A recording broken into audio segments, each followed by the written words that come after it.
the last of my belongings packed and loaded up? I think so anyway. Unless you stashed something away to remember me by. You know what? That's fair. I've borrowed... Okay, fine. I've stolen your shirts and hoodies enough times that you're entitled to something of mine, I guess. So what was it? Did you take some hair from my brush as an addition to that shrine in your bedroom closet dedicated to me? Because don't think you've kept that a secret. I wasn't going to say anything, but since I'm on my way out, I should let you know that the ritual chanting was getting a little over the top.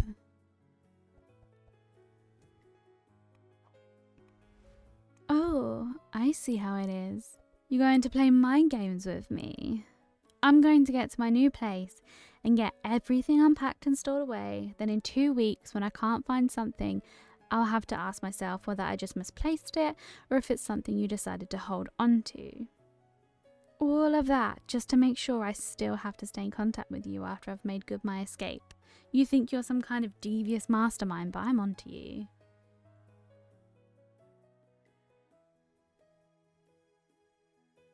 Well, I've lived with you for what, a year and a half now?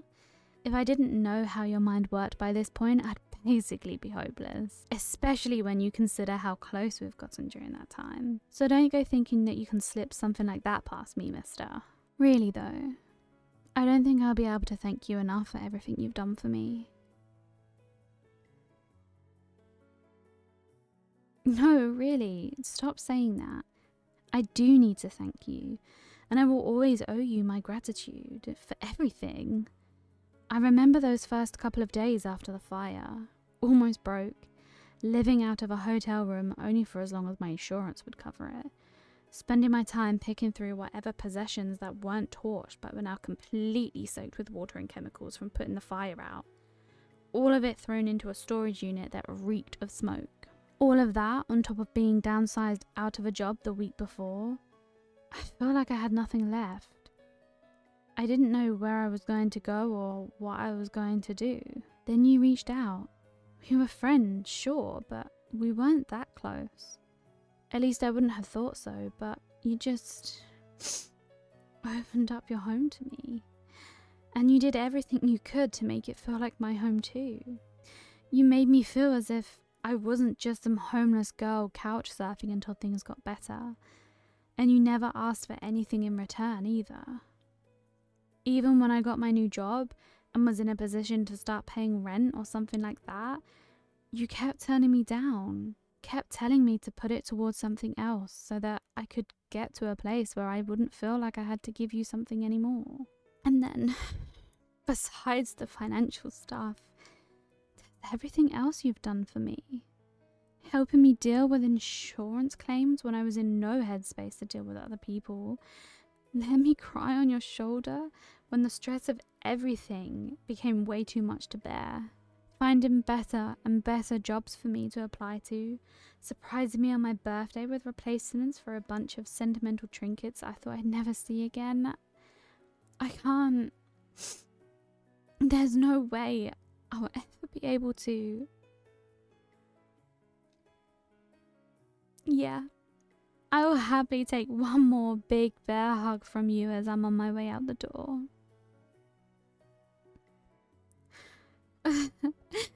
Oh, shut up. Neither of us even owns a step stool. You're going to have to crouch for this one, you big dog. You are the best friend I have ever had. No. You're the best friend I could possibly imagine.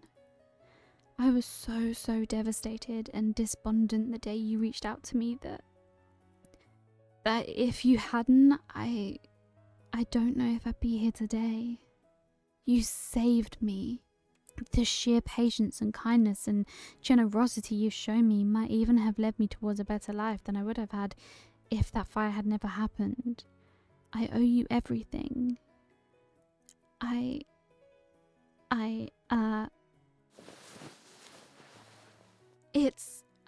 It's about time I get going, I think.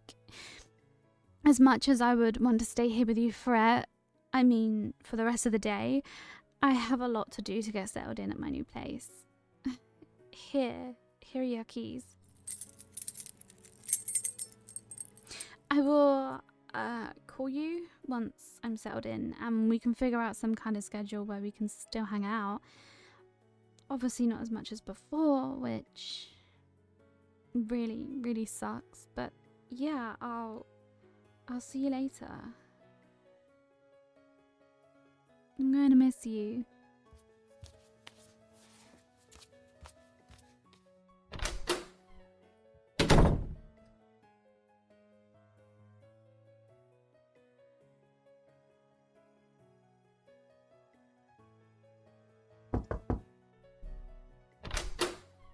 Hi. Yeah, I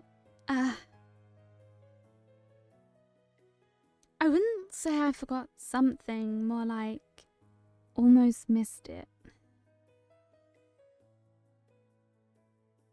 My last opportunity to do this.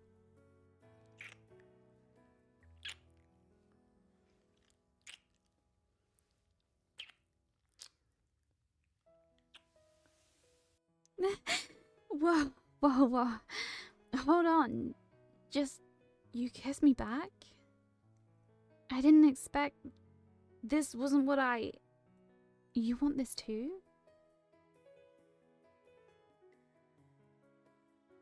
Well then, let's take this back inside. Now, where were we? Oh my god. I forgot just how strong you are. Sweeping me off my feet like that, with my legs wrapped around you, as you hold my body tight against yours. It's enough to give a girl ideas. And based on what I feel pressing up against my hips, you're getting a few yourself.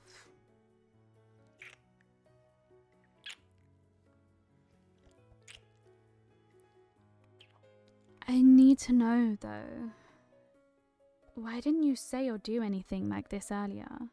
I know I'm one to talk, but still, what's your excuse?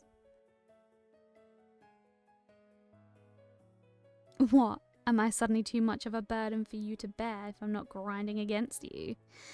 Fine, but this better be good. Okay, so out with it. Why did you wait until I acted to do anything?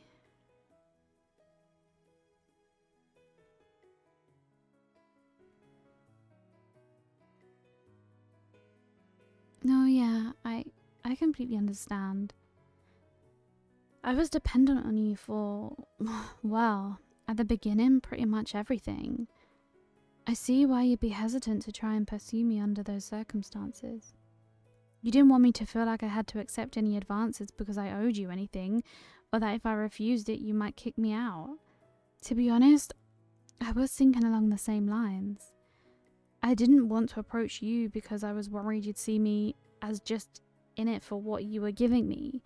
Like my affection was some sort of insensitive to keep providing for me or something. But that doesn't explain why you weren't going to make your move now that I'm back on my feet. Even when I was okay money-wise before, I was still living with you. Now though, we're on equal terms. No more weird power dynamics holding us back, just us, ready to give ourselves to each other. Why did you hesitate?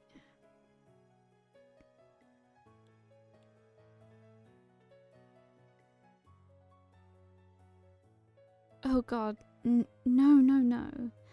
I get why you didn't want to press the issue, but I know you so much better than that.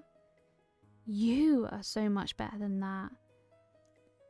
At the same time, the fact that you still were worried about me seeing what you've done for me as something to hold over my head is so sweet and selfless.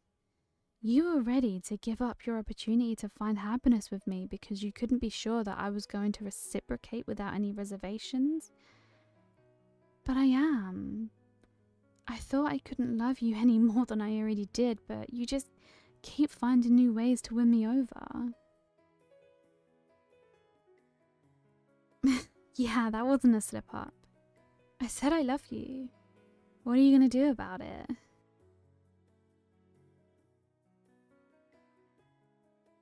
You love me too, huh? Then I can't think of any reason why we can't pick up where we left off. Ah!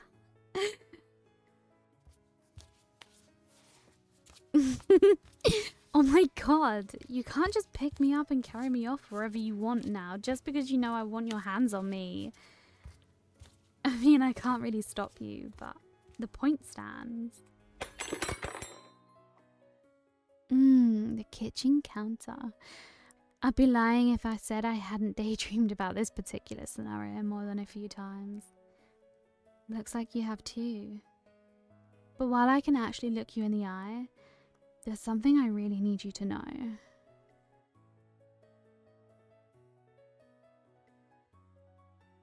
Okay, haha, I'm short. I guess I left myself open to that one. But it's not the only time I'm going to leave myself open for you today.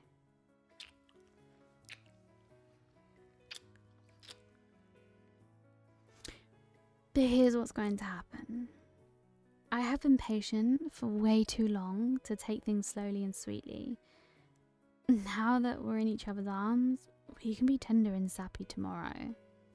Today, I don't just want to make love. I want to make all those naughty fantasies that we've had about each other become reality in every room of this house. Do you think you can handle that? Then why are my clothes still on?